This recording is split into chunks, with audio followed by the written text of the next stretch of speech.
it being held for 3 days in prison to see if they had enough evidence to charge him, who then goes to the media and says, I'm not leaving here until I find her, comes out not wearing his wedding band. What, it's your wife's fault? Like you're angry with her because she fell off the board? Boop. Yeah, right. Nobody's reported that either. Nobody's commented on that. That is fucking suspect as hell. Sorry. Suspect as fuck. From the north end of Lubbers, sitting on the reef in just a couple feet of water. Okay. So we actually have some witness reports of seeing a flare. Wow, I said when I heard this. Really? Tell me more. Turns out sources have told me more, like a lot more. And it ain't good for Brian. The sources, I mean, you think it is good for Brian, right? Oh, somebody saw a flare. Brian must be telling the truth. Not quite. First of all, the flare is coming from multiple people who were all in a group together. They all saw the same thing. I don't know the exact number of people, but it's more than 3. So this group of people, I believe they are on land over on Elbow Key, right? So they're looking out towards Lubbers and they're seeing the sailboats all anchored out in front of them, and then Lubbers is behind them. So this group of people all together all said they saw the same thing. They saw a flare going off at, you ready? 8 p.m. 8 p.m.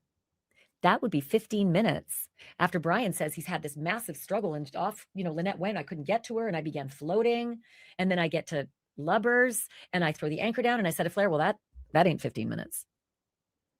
And guess what else? This group reports that the flare did not go off at Lubbers on the north end. The flare went off, according to these witnesses, at Soulmate. Brian? Yeah. Like I told you all along, they did make it back to Soulmate. There was a struggle at Soulmate. Okay? The flare didn't go off the dinghy. The flare went off the Soulmate sailboat. Let's keep watching. And Lynette Hooker's sailboat, their 46-foot catch. Well, what do you know? Witnesses, multiple, all said they saw the same thing. They saw a flare go off from Soulmate, from the Hooker's yacht at 8 p.m. So what happened? Who fired a flare from Soulmate if these witnesses are accurate? Why would a flare be fired from Soulmate at 8 p.m.? It's just dark. It just got dark like 4 minutes prior. It started to go, can't see dark. And that got... Well, in my opinion, like I said, Brian came upon Lynette, who had just arrived a few minutes earlier. That was my original assessment, and I timed how long it would take for her to walk and thought maybe she was a little slower than Brian because he had a motor, but she must have been there just before him because we're going to show you proof of that. And the fighting ensued, hence the flare at 8 o'clock. Let's keep watching. Of some cocktails. Whoops. I accidentally rewound it. Now I need to find the right spot. Witnesses saw a flare. Multiple witnesses, at least 3, saw a flare go off from Soulmate at 8 p.m. I think that's the struggle I told you about before Lynette was unalived. From the Hooker's yacht. Now, I can tell you with certainty that happened as a psychic medium because I felt it unexpectedly when I was watching Ashley take footage of her first drive by the Soulmate. And those things do not happen by chance. That is definitive. I am definite about this having occurred. At 8 p.m. So what happened? Who fired a flare from Soulmate if these witnesses are accurate? Why would a flare be fired from Soulmate at 8 p.m.? It's just dark. It just got dark like 4 minutes prior. It started to go, can't see dark. And that got me thinking, okay, let me recalibrate here. Maybe they got back in the dinghy from the Abaco Inn, and that 15-minute max dinghy trip got them to Soulmate. There was no bouncing off the back baloney story. Maybe they got back to Soulmate. Maybe they got back up on board Soulmate. Maybe something went sideways on Soulmate between this volatile couple, a couple who, when they drink, things kind of go sideways. And they'd had a couple drinks, not a lot, 2 drinks each at the Abaco Inn. They had a lot of beer on board. Don't know if they were drinking it. Don't know if they had it in the cooler, maybe in the dinghy. Don't know. That wasn't found when the boat was marooned up in Marsh Harbor the next day. But maybe something happened on board Soulmate. Maybe somebody grabbed that gun because the flare gets shot out of a gun. Usually, I don't know what the hookers did. They were liveaboards. So typically stuff is stowed in places that you know where to find it because your whole life is in like a little tiny, a quarter the size of a trailer. I mean, really, really small quarters, right? So I would think that their safety equipment would be stowed somewhere, probably out in the cockpit. But would the flare gun have just been lying around? Would somebody have like run for it to grab it? Yeah. Was somebody shooting it at the other person? Was Brian shooting it at Lynette? Was Lynette shooting it at Brian? Or was Lynette shooting it for help because her life was about to be ended? Just my opinion. Just my opinion. I mean, Brian has a history of being pretty handsy and violent and physical with family members. These are the allegations that have been made against him multiple times, court papers. There's been a trial. He was acquitted of choking his 12-year-old daughter, but witnesses went up on the stand and swore under oath. He put his hands on my sister, the 12-year-old daughter he's got, and choked her. So much so that Carly, Lynette's daughter, told us that his daughter to this day still does not talk to him. A 12-year-old does not hold a grudge for something that didn't happen. Didn't happen. Let's keep listening. Lots of reports from family members of Lynette being choked out by Brian as well. Photographs she's taken of her back all bruised. She sent them to her friends contemporaneously saying, oof, my back hurts. It's where I got pinned when this episode happened. Photos taken so that she'd remind herself not to go back to him every time she left him. She'd go back. So what happened? Why was the flare scene being shot from the boat Soulmate? I have a whole other question. Why did anybody respond to it? Yeah. I mean, the mariner's code is if you see a flare, someone's in distress. Yeah, I'm not going to guilt trip anybody here, but holy crap. If you see a flare, I mean, could somebody have saved her life? Okay, we're going to fast forward to now Ashley telling us and showing us what's caught on the video. Holy crap. Okay, so the last few minutes of this video here, while Brian Hooker says he's floating towards the Abaco towards, in the Neverland, activity is going off at the Soulmate, caught on video from Lubbers Island. Okay. One of which we just talked about, the flare. Listen in. And you're looking across the Sea of Abaco, but we see a couple of events taking place where Soulmate is likely docked. We think, or not docked, anchored. We think that's Soulmate with a mono hull. It means it's a boat with one hull. Sometimes you see a catamaran that has a dual hull, right? It has two pontoons and then rooms and stuff in the middle. So we think that Soulmate is anchored, and a catamaran is like one boat slightly north of it. And we based a lot of our measurements and our analysis on those two boats and where they are in relation to Aunt Pat's Bay, because we know that Soulmate was anchored right off of Aunt Pat's Bay. And there are homes that we can pinpoint as reference points on shore. And that's how we've measured where we think Soulmate is floating around, even when it goes jet black and dark. We've actually pinpointed the spot where Soulmate is anchored. So it would sway on the anchor when the wind moves, but it ain't going to go far, right? It's only going to swing as far as the wind sends it, and the anchor chain is long, but it's not going to move, 20 meters to the south or north. It's going to stay pretty much where it is. And hey, Brian Hooker says no one made it back to that boat, so it shouldn't move. No one was on board. It should not move. Right, Brian Hooker? I think we can agree on that.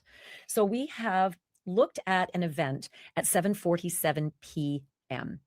That would be 17 minutes after Brian and Lynette supposedly left the Abaco Inn in their dinghy, untied from the dinghy dock and made their way out White Sound Channel, turned south and made their way towards where Soulmate was anchored in Aunt Pat's Bay. Again, that trip should take maybe 15 minutes, but 17 minutes after Brian says he left, we see something happening at Soulmate.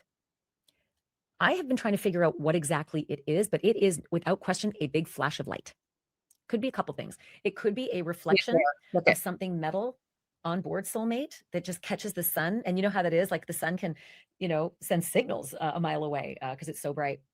It could be something like that, but we haven't really been able to find anything on board Soulmate that fits that bill that would reflect so perfectly for so long. because again, sailboats continuously move. And so they're not going to just get like a flashlight in your eyes and stay steady like that. They're going to catch the sun and kind of move around in the waves and the, they bob and they weave. And so we're not exactly sure what the 7:47 p.m. event is, other than possibly, I know that a lot of sailboats, especially liveaboards, have security. And you don't want people rolling up on you, floating up on you, when you're comfortable and sleeping in your space down below and, robbing you. It happens. They're actually modern day pirates. I mean, it is kind of weird, but they're modern day pirates. They don't wear a patch. They don't have, Blackbeard blazing braids. But this is the kind of security that a lot of liveaboards might have. Automatic lights. We all have them at our houses, right? You trip the zone and the spotlights come on. It is not weird to have those kinds of lights on board your boat. If you're a liveaboard, if you're even a charter, or if you just, every so often use a sailboat and you sleep on it in a mooring where there are other people, or an anchorage where there are other people. You're a target, just like any home, right? So sometimes the trigger zone will be 10 feet from the boat, maybe 15, but you got to be pretty close to the boat for the spotlights to go on, usually over the transom, because that's typically where people would board, but it can be over the bow as well. Transom's back, bow is front. And so that's something we're wondering about 7:47 at night. Is that what we're seeing? Are we seeing the trigger of stern spotlights? Because the stern is facing the camera's view that we're looking at, because the wind is blowing straight to Dean Zomzal's house. Now, yes, I believe that's exactly what that flash is. And this is about how dark it was when I told you I saw Lynette walking on the shore. And this is where I told you there was rocks, and then they get into Aunt Pat's Bay. And I had only guessed this is where the Aunt Pat's Bay boat was, the Soulmate, but apparently I was right on that too. And then I believe because Lynette got there just a couple of minutes before Brian, it was light enough out that that trigger of light did not show up until Brian showed up a couple of minutes later, and off the light goes to announce him coming up behind the boat or beside the boat. Now, that's not all Ashley reports. There's 2 more activities that she reports at midnight, 12:27, I think it is, and 12:32 on that boat that I'm going to show you that confirm, in my opinion, what I said. The flare goes off at 8 o'clock. That flash comes up 7:47. Lynette's just arrived a minute or two before. And I told you 7:43, 7:45-ish. I believe she would have been maybe at the boat. And then 7:47 we see. Now maybe it was just light enough out that back did not go off. Backlight did not go off. A couple of minutes later, Brian arrives. That light goes off to announce, because it's dark enough now, somebody coming up behind the boat. And then 13 minutes later, a flare goes off because, like I said, there was a struggle on the boat. And I think Lynette's trying to flare for help. It's really unfortunate that nobody responded, because her life might have been saved. Now, okay, Ashley's going to show you 2 more activities, and I'm going to flash forward to those.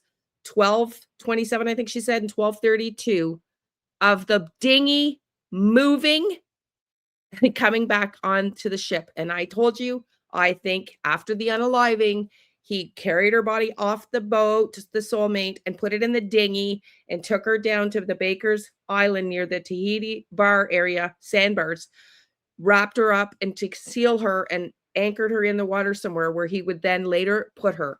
Now that's the part I need to figure out, where he later put her, because now that I'm feeling a little better, like I said, I'm going to get into some remote viewing. But the evidence is now substantiating what I've been saying. So I'm going to fast forward to those new little discoveries, and you can see them for yourself. Is it absolute? I can't say it's absolute, but it is our best estimation from this camera angle. Where So Soulmate is. the pink dot, we nail it onto the screen at 7:47 when we can see boats in the light time, and we can make our estimation of, we think that might be Soulmate. And so we mark that spot with the pink dot. But the videos at 12:27 a.m. are very dark, but the pink dot's still there. So above it would be where Soulmate is supposed to be anchored. That's our estimation. And as we play this, I want you to watch very carefully what's coming in from the left-hand side of the pink dot, because it appears that a flashlight is kind of swinging around, looking like swinging around. And then what?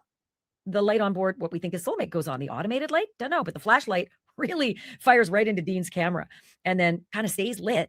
And Soulmate's light, if it's Soulmate, stays lit. That triggered spotlight on the back riggings. So now we've got, perhaps the rigging light and the lower light being maybe a dinghy light. And what you're going to see is the Soulmate light. It might actually go off in a moment. Just watch.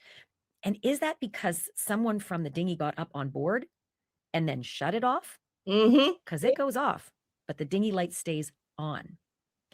What is fascinating is as you continue to watch this, the dinghy light's going to go off soon. If again, this is the dinghy and Soulmate. But just so you know, all those other lights everywhere, those are other boats, and they're also lights on land that are high up. Those are lights on Elbow Key. But again, you see the dinghy light go off right around the pink dot, which is where we marked Soulmate. Is it Soulmate? And if it is, what the actual fuck is going on with these lights and a dinghy?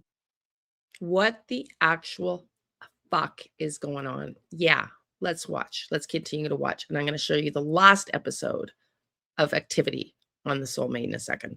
With these lights and a dinghy potentially, or a smaller boat with a flashlight coming up next to it, triggering potentially the automated spotlights, security lights. What's going on there at 12:27 a.m.? Another piece of the puzzle. And again, I can only tell you what we can see from a very grainy video from a mile away, but this captured lights. It captured light activity in exactly the spot where Soulmate was floating without anybody on it. Yeah. So again, I told you that I believe he removed her body after the unaliving. We also know that he disconnected the boat activity log, right? The Soulmate's activity log until the next morning. So in my belief, that is him with the dinghy that doesn't have lights on it, with the flashlight trying to find the boat. And then the boat light captures the activity as he comes up near the boat, right? That's 12:27. As he just done what I said, and has he put Lynette's body somewhere? Not really positive, of course, but that's what I think happened. When you leave the boat, I don't really know if that triggers activity in the dark, but certainly when it comes back, when you come back in, it does. And so I believe he took Lynette's body out at that point just before, and that's him coming back with the flashlight after having put her body where I believe to have been the Baker's Island near the Tahiti bar, the sandbar, because no sailboat would be able to go in there with lights because it's a sandbar. You ground, and the dinghies don't have flashlights, and so, or lights rather, on them. So nobody would be out in that area at night either. I think if he had gone out to open water with his dinghy, that would be way more suspect than in that little alcove down Elbow Key and further down near the Tahiti bar. That's just my opinion at this point. But let's watch the last activity to have happened at 12:32. What's going on there at 12:27 a.m.? Another piece of the puzzle. And again, I can only tell you what we can see from a very grainy video from a mile away, but this captured lights. It captured light activity in exactly the spot where Soulmate was floating without anybody on it, supposedly, on anchor, 12:27 a.m. But that's not all. There was another light event on board what we believe to be Soulmate, or at least what's floating in the vicinity of Soulmate, which we think is Soulmate, when the light went dark and we tagged it with a pink dot. Okay, now let's go to the... Okay, now we're getting into the second episode. Oh, I forgot to put her up on screen. My apologies. Let's go to the second episode. Next light event. And this is at 12:32 a.m. So this is 5 minutes after the last event that we saw in the darkness. So 12:32 a.m. And I will give the caveat again. You got to look at the pink dot. And this is marked exactly as we left it, where we think Soulmate is anchored. And so when it gets dark, it's above the pink dot, if that is in fact Soulmate. So when I play this next tape for you, at 0 seconds, watch the left-hand side again of the pink dot. And at 3 seconds, all of a sudden, there's 5 flashes of what I think might be a flashlight moving around in a lower boat. But at around 5 seconds, the big light on the back of the boat again illuminates. If it is the trigger light that we think it might be, it's triggered again and it's on. But that flashlight that seems to be moving around, and you saw it going like 6 times, it was on and off. But if I have you you know, if I hold a flashlight towards you and then I move it like that, you're not going to see it. Then you're going to see it. Then you're not going to see it. So if the flashlight's moving around, this camera may not see the flashlight, but might see it as a flash, flash, flash, flash, flash 5 times. But this solid light stays on until about 53 seconds. Watch it as it goes off. What's interesting about that is that if you've ever had a security system, you know that you can set any kind of custom setup with your lighting, right? There's a trigger, somebody trips the motion sensor and the lights come on, the floodlights come on in your yard, and then you can tailor it to however long you want those floodlights to stay on. Like some people are like, well, it's going to take me a while to get my bathrobe on, get my gun and go downstairs. I want those on for 5 minutes, or I want those on for 1 minute, or I want them on for 20 minutes, or I want them on for 50 seconds. You can tailor a lot of that stuff. I don't know if that's what we're seeing here, but that big light stayed on until about 53 seconds, and then off it went. So the flashlight had only flashed about 5 times, if that's what that is, right up next to Soulmate. Then the trigger light on the back of the stern there, that seemed to be on, again, if it's Soulmate, for up until 53 seconds, and all that happened at 12:32 a.m. Okay. So was that Brian after entering the boat, trying to go back and locate the soulmate in the dark so he could get back on the boat, and then the light goes off the boat as he makes his way back to now remove Lynette from where I believe he hid her and go and place her somewhere else? It would look like at least I was very much correct about the activities going on Soulmate that night. Thank you for such a long video if you're here to the end and staying all the way to the end. I really, truly appreciate all of you. Thank you for being here. Do all the YouTubey things. Until next time, love and light.